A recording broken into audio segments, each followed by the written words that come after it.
ஆண்டவராகிய இயேசு கிறிஸ்துவின் நாமத்திற்கு மகிமை உண்டாவதாக. கிறிஸ்துவுக்குள் எனக்கு பிரியமானவர்களே, உங்கள் யாவருக்கும் இயேசு கிறிஸ்துவின் இனிய நாமத்தில் என் அன்பின் வாழ்த்துக்கள். இந்த நாளிலும் ஆவிக்குரிய ஆழம், ஸ்பிரிச்சுவல் டெப்த் என்ற தலைப்பிலே நாம் தியானம் செய்வோம். ஆவிக்குரிய ஆழம் என்பது வெளிப்புற விசுவாசம் அல்ல, அது உள்ளார்ந்த ஆழமான தேவனோடு இருக்கின்ற உயிருள்ள ஒரு தொடர்பாகும். மேலோட்ட விசுவாசம் அல்ல, ஆவிக்குரிய ஆழமான உறவு. யோவான் 15ஆம் அதிகாரம் 4-5 வசனங்களை வாசித்து பாருங்கள். நான் உங்களோடு இணைந்து இருப்பது போல நீங்களும் என்னோடு இணைந்திருந்தால் அன்றி கனிதர இயலாது. என்னை விட்டு பிரிந்து உங்களால் எதுவும் செய்ய இயலாது என்று இயேசு கூறுகின்றார். பிரியமானவர்களே, சிலர் கடவுளை அறிந்திருக்கின்றார்கள், ஆனால் சிலர் ஆண்டவருடன் நடக்கின்றார்கள். ஆவிக்குரிய ஆழம் உள்ளவர் தேவனை, கடவுளை பற்றி மட்டும் பேச மாட்டார்கள். அவர்கள் கடவுளோடு கூட பேசுகிறவர்களாக இருக்கின்றார்கள். கடவுளின் சமூகத்தில் வாழ்கிறவர்கள். இது மனித அறிவினால் அல்ல, அனுபவத்தினாலே கிடைக்கின்ற ஒரு மேலான ஒரு நிலையாக இருக்கின்றது. தேவனோடு நிலைத்திருப்பதுதான், அவருக்குள் வாழ்வதுதான் ஆவிக்குரிய ஆழம். இரண்டாவதாக, சோதனைகளில் கூட அசையாத ஒரு நம்பிக்கை, விசுவாசம். மத்தேயு 7ஆம் அதிகாரம் 24-25 நான் வாசிக்கின்றேன். நான் சொல்லும் இவ்வார்த்தைகளை கேட்டு இவற்றின்படி செயல்படுகிற எவரும் பாறை மீது தம் வீட்டை கட்டிய அறிவாளிக்கு ஒப்பாவர். ஏனெனில் பாறை மீது அதன் அடித்தளம் இடப்பட்டிருந்தது. ஆம் பிரியமானவர்களே, ஆழம் உள்ளவரின் வாழ்க்கை பாறை மேல் கட்டப்பட்டது. ஆழமில்லாத விசுவாசம், காற்று வந்தால், மழை வந்தால், புயல் வந்தால் அது எப்படிப்பட்ட நிலையில் இருக்கும் என்பதை சிந்தித்து பாருங்கள். நம்முடைய விசுவாசம், நம்பிக்கை எப்படிப்பட்ட ஒரு ஆழத்திலே நாம் வைத்திருக்கின்றோம். ஆண்டவர் மீது வைத்திருக்கின்ற அந்த நம்பிக்கையும் விசுவாசம் ஆழமாக இருந்தால், கஷ்டத்தில் கூட கடவுளை நாம் பிடித்து கொள்கின்றோம் என்றால், எப்படிப்பட்ட புயலும் வெள்ளமும் வந்தாலும் நம்முடைய வீடு, அதாவது நாம் பாறையின் மீது கட்டப்பட்டிருக்கின்ற நம்முடைய விசுவாசம் என்ற அந்த வீடு, அது ஒருபோதும் நிலை பெயராது. ஆழம் உள்ளவர்களின் வேர்கள் காணப்படாது, ஆனால் அவர்கள் விழமாட்டார்கள். மூன்றாவதாக, கடவுளின் வார்த்தையில் ஆழமாக வேரூன்றிய வாழ்க்கை. கொலேசியர் 2ஆம் அதிகாரம் 6-7 வசனத்தை வாசியுங்கள். கிறிஸ்து இயேசுவை ஆண்டவராக ஏற்றுக்கொண்டீர்கள், அவரோடு இணைந்து வாழுங்கள், அவரில் வேரூன்றியவர்களாகவும் அவர் மீது கட்டப்பட்டவர்களாகவும் இருங்கள் என்று ஆண்டவர் கூறுகின்றார். ஆவிக்குரிய ஆழம் உள்ளவர்கள் வசனத்தை வாசிப்பதில் மட்டுமல்ல, அதை தியானிக்கின்றவராக இருக்கின்றார், அதை வாழ்கின்றார். வசனம் அவருக்கு தகவல், அவருக்கு ஒரு தகவல் அல்ல, அல்லது ஒரு செய்தி அல்ல. வசனமானது அவரை மாற்றுகின்ற ஒரு வாழ்வுக்கு அழைத்து செல்லக்கூடியதாக இருக்கின்றது. நான்காவதாக, உள்ளார்ந்த பரிசுத்த வாழ்க்கை.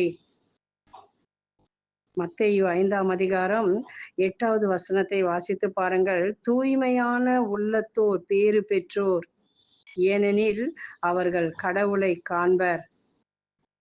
ஆழமுள்ளவர்கள் வெளியில் மட்டும் புனிதர்கள் அல்ல, உள்ளத்தில் பரிசுத்தம், எண்ணங்களில் சுத்தம், மறைந்த வாழ்க்கையிலே நேர்மை, யாரும் பார்க்காத இடத்தில் அவர் உண்மை உள்ளவராக இருப்பார்.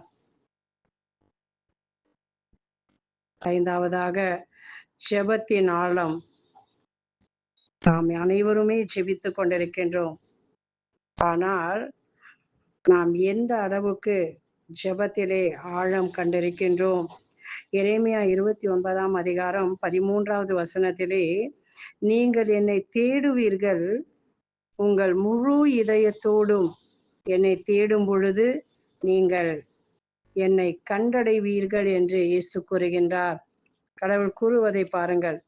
நீங்கள் என்னை தேடுகின்றீர்கள், ஆனால் நீங்கள் முழு உள்ளத்தோடு என்னை தேடினால் நீங்கள் என்னை கண்டுபிடிப்பீர்கள் என்று ஆண்டவர் கூறுகின்றார்.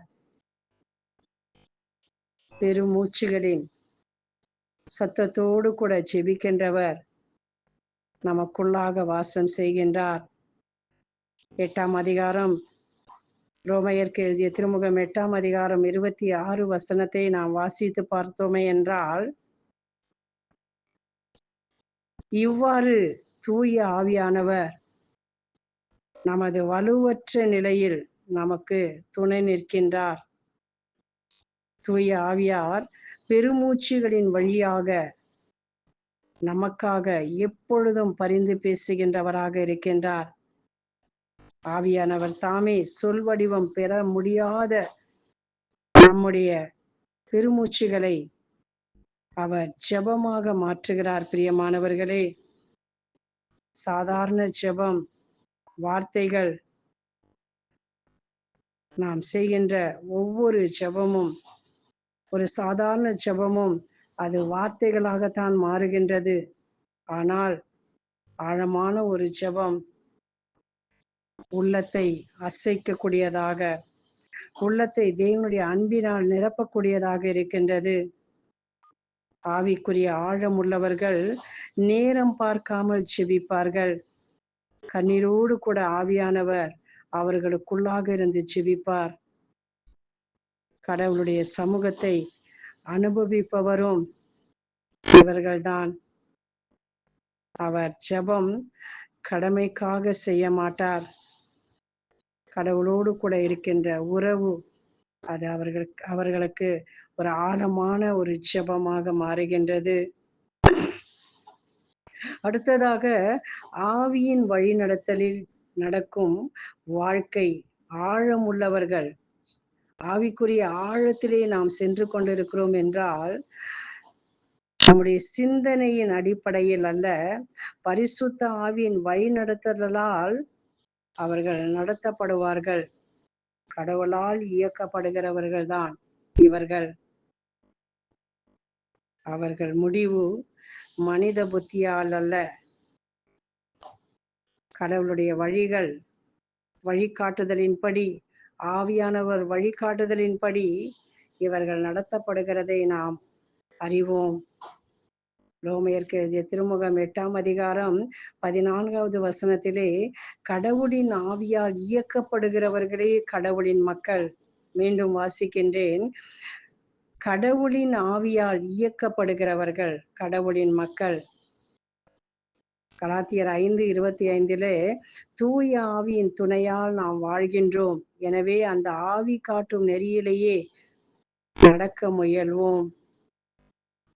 பிரியமானவர்களே, கடவுளுடைய ஆவியானவர் ஒருவருக்குள்ளாக இருந்தால் அந்த ஆவியானவர் தாமே நமக்குள்ளாக இருந்து நம்முடைய விசுவாசத்தை உறுதிப்படுத்தி பலப்படுத்தி நம்மை ஜெபத்திலும் சோதனைகளிலும் ஒரு பரிசுத்த வாழ்க்கைக்குள்ளும் ஆழமான விசுவாச வாழ்க்கையிலும் நடத்தக்கூடியவராக இருக்கின்றார்.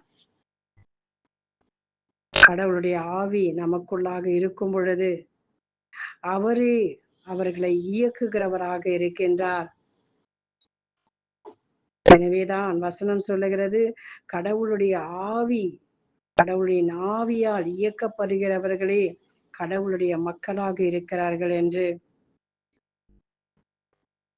வசனத்தில் வேரூன்றுவோம், ஜெபத்தில் ஆழமடைவோம், ஆவியினாலே நடத்தப்படுவோம். கடவுளின் ஆழங்களுக்கு இன்னும் நாம் ஆழமாக செல்வோம். நாம் ஜெபிப்போம். எங்களை நேசிக்கும் அன்பு ஆண்டவரே, உம்மை நன்றியோடு நாங்கள் ஸ்தோத்திரிக்கின்றோம். இந்த காலை வேளையிலும் உடைய வசனத்தை நாங்கள் தியானிக்கின்றவர்களாக, உம்மோடு கூட இணைந்திருக்கின்றவர்களாக,